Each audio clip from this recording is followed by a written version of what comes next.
Shalome, shalome. Tunawasalimu tena katika jina la Bwana Yesu Kristo.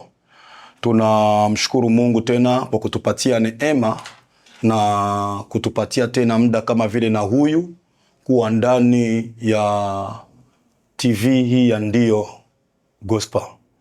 Kwa hiyo bila kukawia, acha tujielekeze kwa maombi na tuendelee na kipindi chetu cha leo. Baba, katika jina la Yesu Kristo, tunakushukuru kwa kuwa ni mwema. Tunalibariki tena jina lako, tukisema asante kwa kuwa wewe ni mwaminifu, tena Mungu wa upendo. Tunakushukuru kwa ulinzi na upendo na neema na fadhila zako kwa kutuonekania tena siku ya leo. Pana baadhi ya watu wengi walitamani kupata na nafasi kama na hii, lakini hawakuweza kuipata.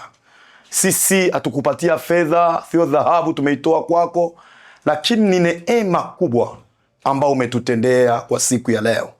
Kwa hiyo tunasema asante. Sasa Bwana, kipindi hiki acha ukiongoze, kipindi hiki acha uwe pamoja nasi, na neema na baraka zako viendelee kuonekana kwa wingi wa utukufu wako, katika jina la Yesu Kristo, amen.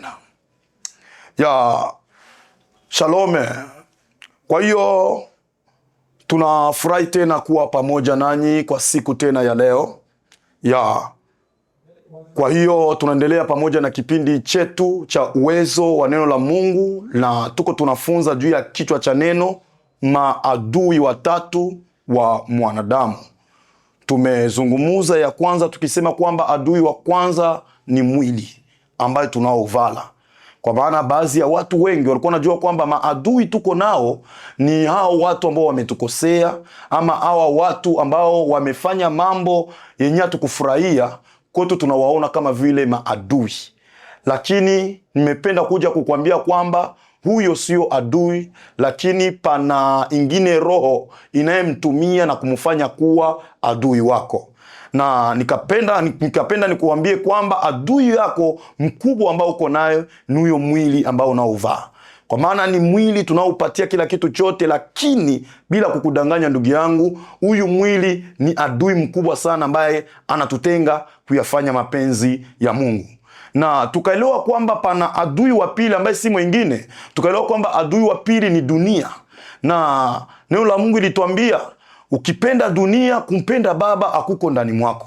Tumeelewa kwamba kwa kuipenda dunia, pana watu wengi wanajitenga na upendo wa Mungu. Pana watu wengi wanatembea jinsi Mungu asivyopenda. Pana watu wengi wanaenda kinyume na yale ambaye Mungu anataka. Watu wengi wanaenda kinyume na mapenzi ya Mungu. Tukaelewa kumbe na dunia nayo pia ni adui wa pili ndani ya mwanadamu. Na leo nataka kuzungumza sasa juu ya adui wa tatu ambaye si mwingine, ambaye ni Shetani. Adui wa tatu ambaye ni Shetani. Kwa hiyo tutaelekea ndani ya kitabu cha Yakobo, waraka wa Yakobo, sura ya 4 mstari wa 7. Biblia inasema hivi: basi mtiini Mungu, mpingeni Shetani, naye atawakimbia. Nitarudilia ndani. Basi mtiini Mungu, mpingeni Shetani, naye atawakimbia. Bwana atusaidie sana. Tunaelewa kwamba adui watatu kwamba ni Shetani.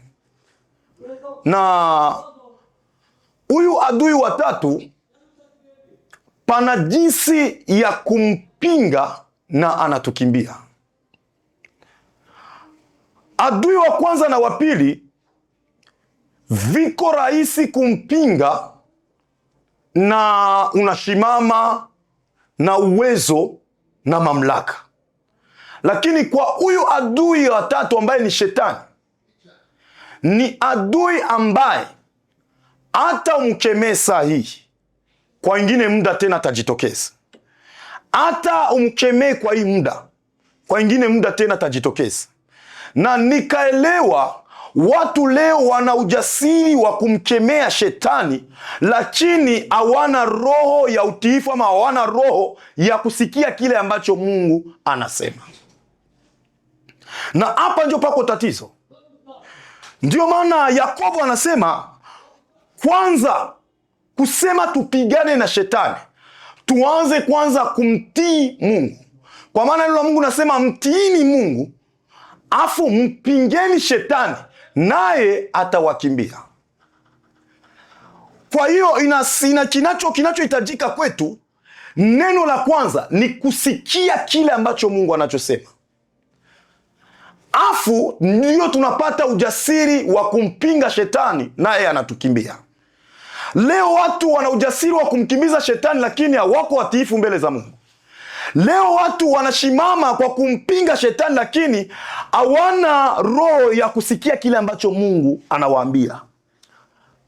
Sasa nguvu ya kumshinda shetani ni hii: kuwa na roho ya kumtii Mungu, kumsikia Mungu. Kile ambacho Mungu anasema kisikie, kitembelee ndani, afu pale utakuwa na ujasiri wa kumpinga shetani, naye pia na kukimbia. Kwa hiyo naongea na wewe nikikwambia kwamba, ndugu yangu, elewa kwamba shetani si kiumbe cha kawaida. Unaona leo watu wengine wameshajifanya kwamba wana nguvu sana ya kupigana na kiumbe ambacho kinaitwa shetani. Ndiyo, tunaweza katika yeye anayetutia nguvu, lakini kiumbe shetani si kiumbe cha kawaida. Nakwambia kweli, si kiumbe cha kawaida. Sasa baadhi ya wengi tuna uwezo sana wa kushimama kupinga shetani, lakini hatuna uwezo wa kutii kile ambacho Mungu anataka kwenye maisha yetu. Kwa hiyo niko naongea na wewe, nguvu ya kumshinda shetani ni kumtii Mungu, ni kutembelea kwa kile kenye Mungu anasema. Hapo utakuwa na mamlaka.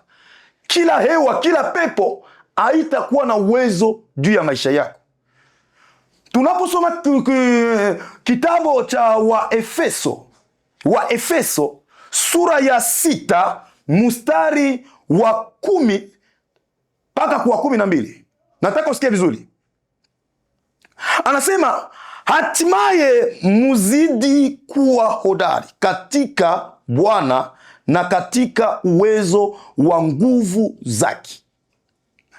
Hatuwezi kuwa watu ambao tuko hodari na katika uweza wa kimungu kama hatuko watiifu wa kimungu, kama hatuko wale ambao wanasikia kile ambacho Mungu anachotaka. Kwa maana hapa Paulo anatuambia katika kitabu hiki cha Waefeso, iko natufunza, anatuambia hatimaye muzidi kuwa hodari katika Bwana na katika uweza wake, katika uweza wa nguvu zake. 11 anasema, vaeni silaha zote za Mungu mpate kuweza kuzipinga hila za shetani. Ifukwe kuelewa kwanza hiki kitu ambacho Paulo alikuwa anamaanisha hapa. Kwanza anasema hatimaye tuwe hodari katika Bwana ili tupate kuzishinda hila za movu shetani. Na anasema vaeni silaha zote za Mungu mpate kuweza kuzipiga hila za shetani. Utaelewa kwamba hila za shetani ziko nyingi, anapita katika njia nyingi sana ili kutaka kutuangamiza. Na ndio maana tunapomtii Mungu, kenye kitafuata tunavaishwa silaha. Kwa maana pana silaha za kumpiga shetani. Sio kila silaha inakimbiza hila za shetani, lakini pana silaha ambayo inatubidi kuzivaa ili kukimbiza hila za shetani.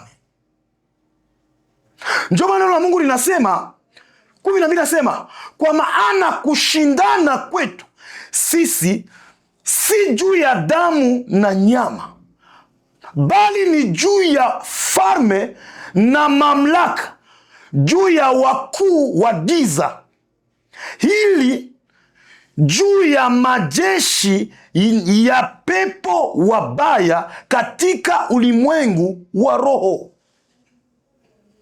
Sasa hatutaweza kutambua silaha hizi wakati ndani mwetu hatuko watiifu mbele za Mungu. Kinachotufanya tunampinga shetani na natukimbia ni sababu pana silaha za roho ambayo tumekuwa tumevaa. Na hizi silaha za roho hatuzipati kwa kawaida, lakini tunazipata wakati tumekubali kuwa watiifu kwa Mungu. Kwa maana kila wakati shetani iko juu ya kupiganisha watu wa Mungu. Kila wakati shetani ipo juu ya kugombanisha watoto wa Mungu. Sasa hayo hatutaweza kuyajua kwamba hatuko watu wa kuvaa silaha.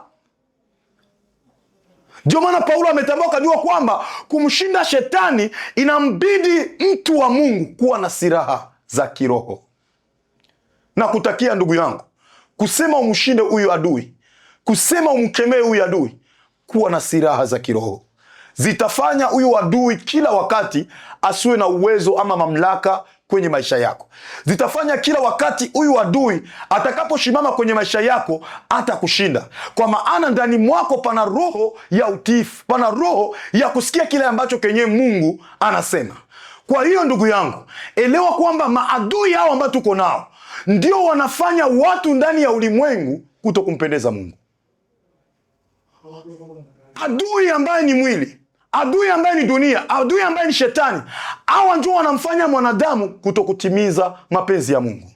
Sasa nakufunulia siri hizi ndugu yangu, upate kujua hila za shetani na maeneo pote anapopita juu ya kukutenga na mapenzi ya Mungu. Kwa hiyo sina mengi ya kusema. Mungu awabariki sana. Nahitaji tuombe pamoja. Baba, katika jina la Yesu Kristo, tunakushukuru kwa kuwa wewe ni mwema tena mwaminifu. Tunalibariki tena jina lako na kuweza kusema asante. Tunakuinua kwa kuwa wewe ni Mungu unayetupenda, Mungu unayetujali, Mungu unayetuonekania. Asante Bwana kwa kutufunulia na kupata kujuelewa maadui watatu wanaoshimama juu ya mwanadamu. Kwa hiyo Bwana, ninaombea baba huyu, naombea mama huyu, naombea huyu kaka, naombea huyu dada. Acha neno hili lipate kuwasaidia. Acha neno hili livae mwili kwa maisha yao. Acha neno hili lilete uzima kwao. Katika jina la Yesu Kristo, ninaiacha baraka, ninaacha uwezo wako. Acha uzirike juu ya maisha yao. Ninakushukuru kwa yote, kwa maana kupitia maneno haya baadhi ya wengi watakujua na kutembea sawa sana mapenzi yako, katika jina aliyekuwa Bwana Mwokozi wetu Kristo. Amen. Kwa hiyo Mungu awabariki sana.